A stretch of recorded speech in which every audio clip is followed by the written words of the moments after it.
Welcome back to our channel. Today we're diving into the swirling vortex of chaos and confusion that was the Trump administration's foreign policy.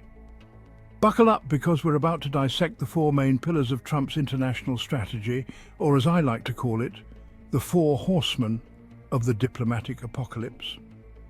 Over the next few minutes we'll explore how Trump's America First philosophy, his penchant for starting trade wars like a toddler with a juice box and a bad attitude, his, let's say, unique approach to immigration, and his tumultuous relationship with NATO shaped his presidency and left the world wondering what in the Twitter-fueled hell just happened.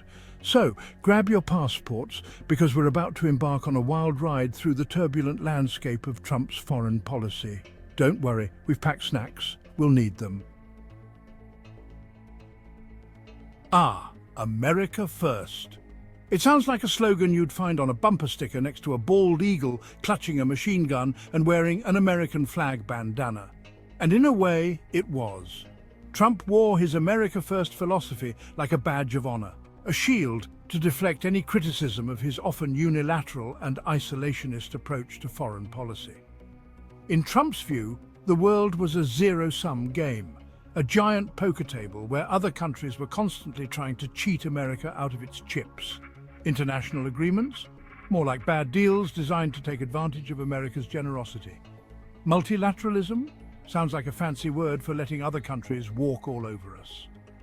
Trump's America First worldview led him to withdraw the US from the Trans-Pacific Partnership Trade Agreement, the Paris Climate Accord, and the Iran nuclear deal, leaving allies and adversaries alike scratching their heads and wondering if America had suddenly developed a severe case of diplomatic amnesia.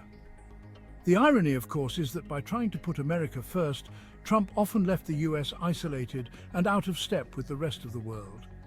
He seemed to forget that true strength comes not from building walls, but from building bridges.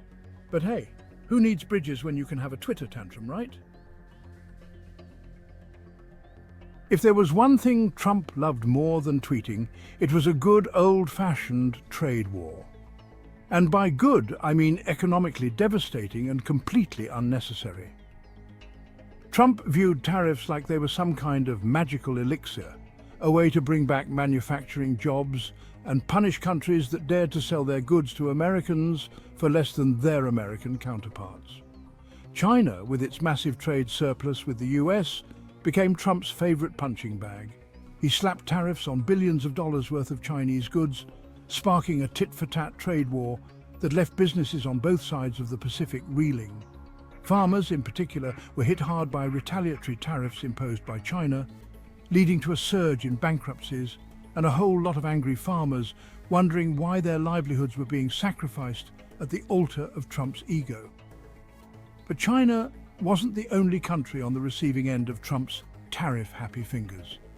He also targeted allies like Canada and Mexico, threatening to tear up NAFTA if he didn't get his way.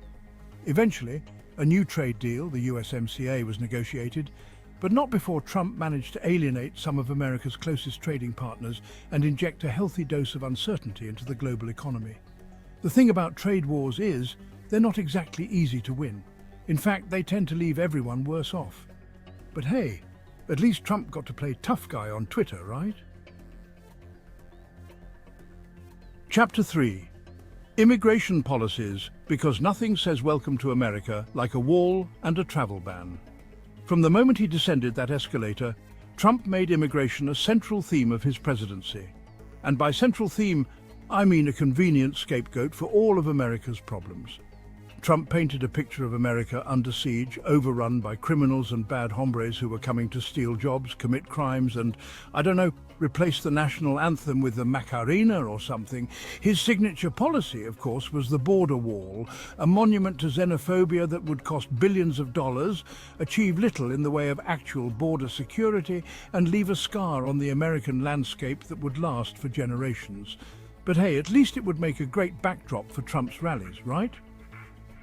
Beyond the wall, Trump implemented a series of increasingly restrictive immigration policies, including the infamous Muslim ban, which barred travel from several Muslim-majority countries and sparked chaos and outrage at airports across the country. He also moved to end DACA, a program that protected young immigrants brought to the US illegally as children, leaving hundreds of thousands of dreamers in legal limbo. Trump's approach to immigration was cruel, inhumane, and ultimately ineffective. It was based on fear, not facts, and it did nothing to address the complex realities of immigration. But then again, when has Trump ever let facts get in the way of a good story? Chapter 4. NATO and Alliances.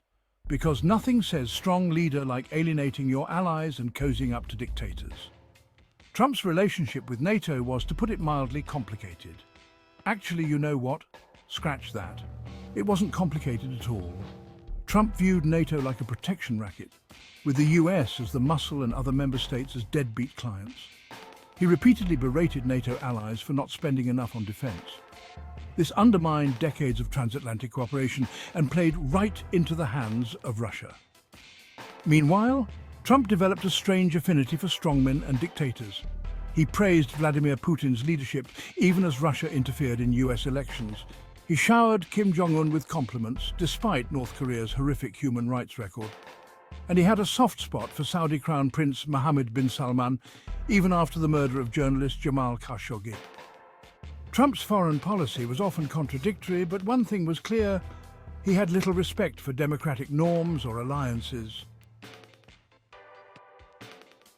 And so it ends, not with a bang, but a tweet storm, so there you have it. The 4 pillars of Trump's foreign policy, each one more perplexing and potentially disastrous than the last. It was a wild ride, wasn't it? Like being strapped to a roller coaster designed by a committee of toddlers hopped up on sugar and conspiracy theories. But now it's over.